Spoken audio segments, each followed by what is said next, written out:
ভূতের গল্প। হোস্টেলের রুম।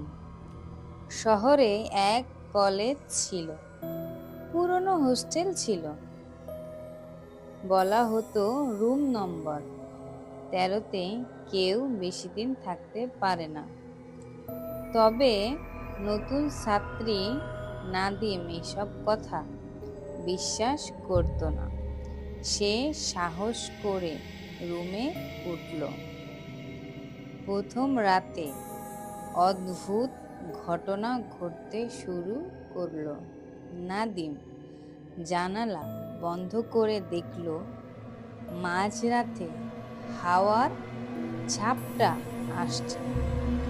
বইয়ের পাতা নিচ নিচ থেকে উল্টে যাচ্ছে। হঠাৎ করে আলোর বাল্বটা নিভে গেল। অন্ধকারে নাদিম শুনতে পেল কে জানি কানে ফিসফিস করে বলছে, এখান থেকে চলে যা।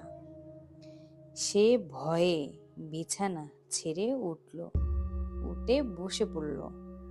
ঠিক তখনই আয়নার দিকে চোখ পড়ল।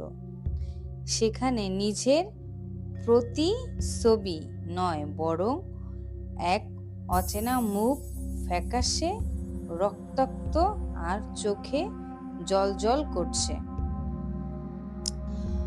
ভয়ে চিৎকার করে নাদিম দরজা খুলে বাহিরে বেরিয়ে